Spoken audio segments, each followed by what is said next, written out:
So this video that I want to make is called Dealing with Feelings of Inadequacy as a Musician.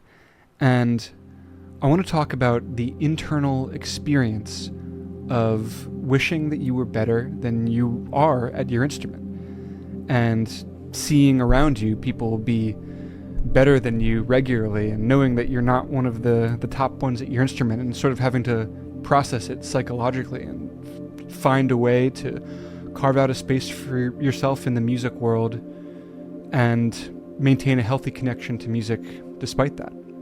So I never felt like I was one of the best players around. I was not one of the best players in my high school. Towards the end of high school, I started going to the School of Rock, which was then the Paul Green School of Rock, and I wasn't one of the best ones there either.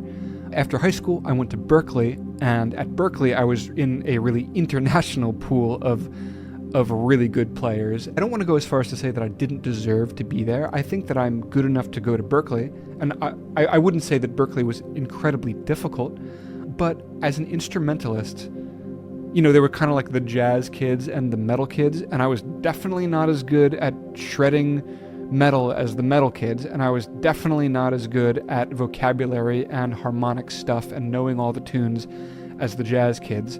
And so that was another scenario where I was just not one of the best players by any stretch. But at Berklee, I definitely wanted to be one of the great players, and I had this fire to work really hard to get there. Maybe that's because music school is very centered around the idea of the greats. You know, you're always learning solos by John Coltrane and transcribing this and that. Or maybe it's because in that period of life, you know, your early 20s, you have this young fire to show the world who you are and take over the world with your artistic greatness or something like that. I certainly had that. Or more than likely, it's because I was kind of at an age where I was really coming into adulthood for real and searching for a sense of identity, searching for some way to be valid in the world, you know, and one of the ways that is a path to achieve validity in our modern world is to be really, really great at something. Real quick, I don't want to downplay that there's something beautiful and deeply meaningful at working hard to become great at something. I certainly feel that too. But anyway, I had a strong drive to work really hard to become the next Chick Corea or Corey Henry, but for a variety of reasons, that did not happen. And once again, I don't think that I'm bad. I think that I'm very good, but I'm not that. I'm very frequently, still to this day, not the best player in the room and constantly surrounded by people who are way better than me, and I feel it. It feels away. You know, it's this, I don't know how to describe it, but there's this psychological feeling to being the worst player in the room and everybody's better than you. One thing that happened was that during the same period that I had the most fire to work really hard towards that goal, I also was having flare-ups of tendinitis, and so I would work really hard but then have to take breaks. That was really, really demoralizing. I have a whole video actually about the experience of having tendinitis as a musician. So that was a whole thing. Also, I don't know, people like Chick Corea and Corey Henry are just 1 in a million, and sometimes you're just not that 1 in a million. My fingers just don't do that. And whether they could is actually a very interesting question. That would be an interesting thing to explore, actually. If you took the most incredible player in the world, is it just a matter of practicing the right things and putting in the hours and you could be that? Or is there something specific to the way that my muscles and tissues are constructed and the neural pathways that allow me to integrate information in a certain way that has me hitting certain ceilings or having certain natural strengths? I mean, I guess I'm saying it because that's obviously the case, that there is a natural component to how good you can get. And I can't lie that when I see people who have just insane virtuosic ability, you know, think of people like Jordan Rudess, who just can play 1 million notes a minute, or people who just have endless flowing creative vocabulary. I look at those people and I'm just like, my fingers don't do that.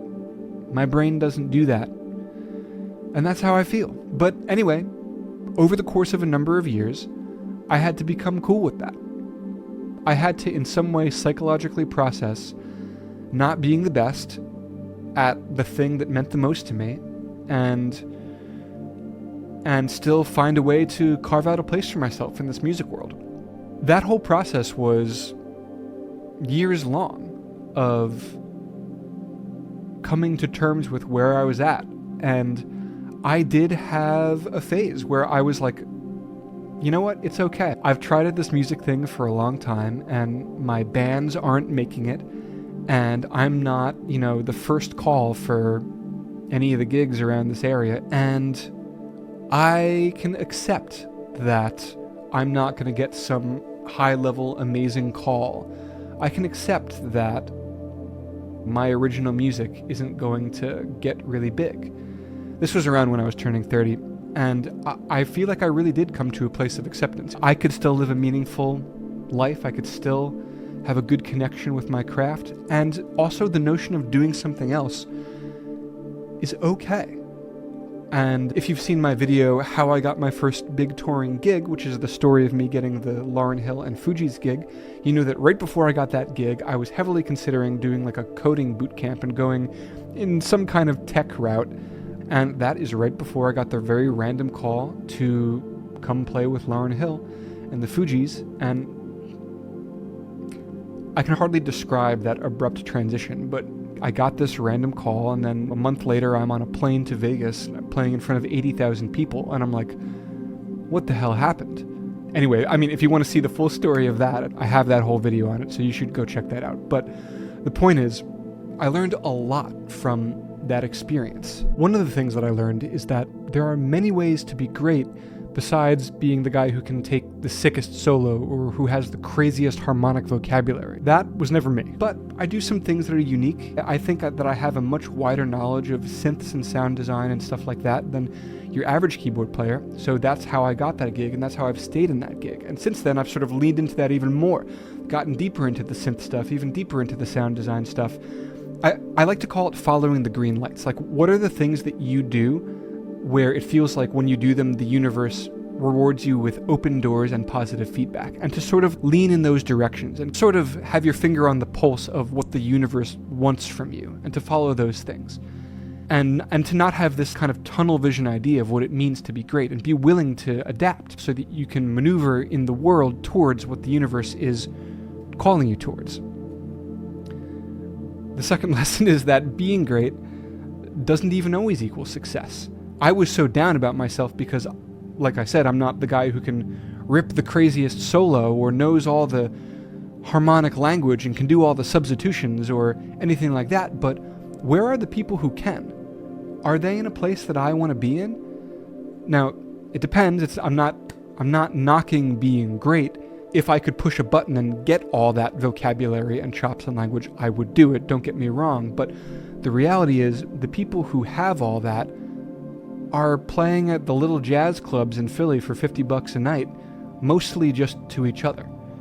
And that's okay, that's fine, like the highest levels of any craft aren't going to have mass-wide appeal.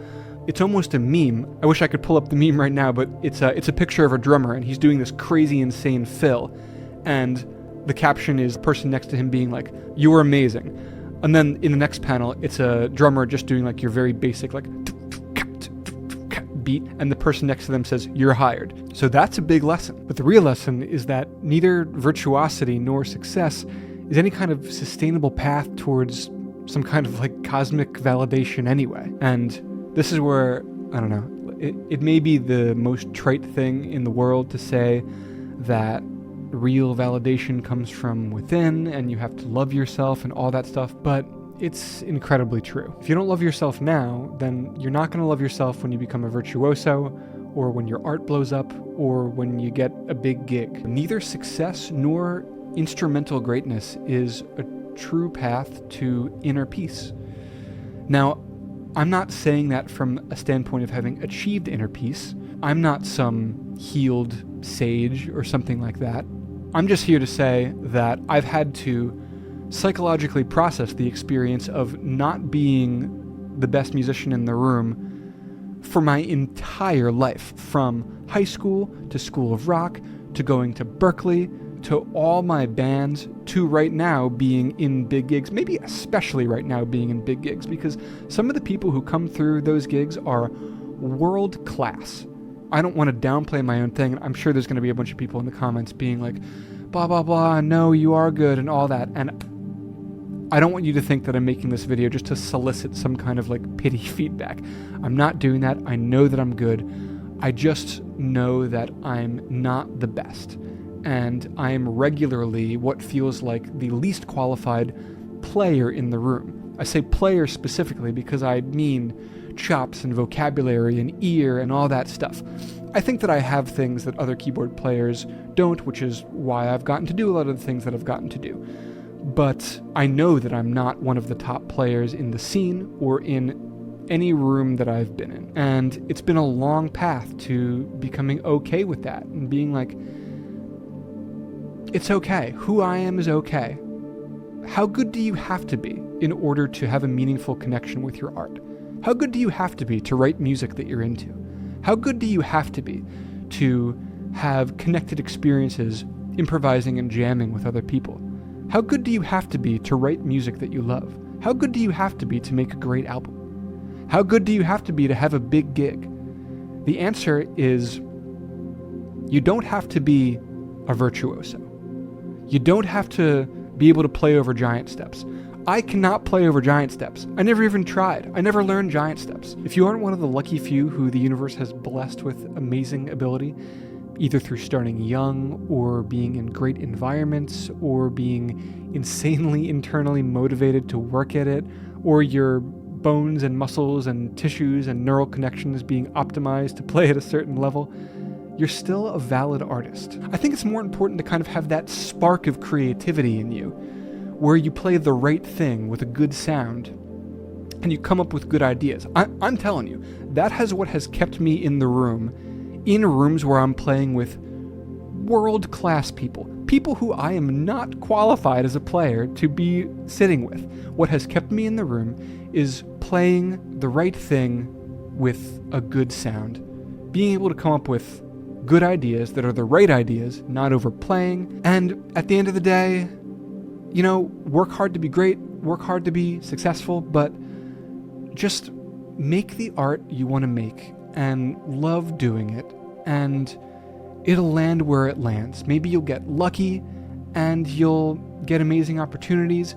Maybe you'll do everything right and you won't get lucky and you won't get amazing opportunities, and that happens. Just make the art that you want to make, and be grateful when you get to play with people who are better than you, because they'll make you a better player. And if you're not one of the virtuosos, it's okay, because there's a whole lot more to life than being in the top 1% at some skill. Okay, hope this was helpful.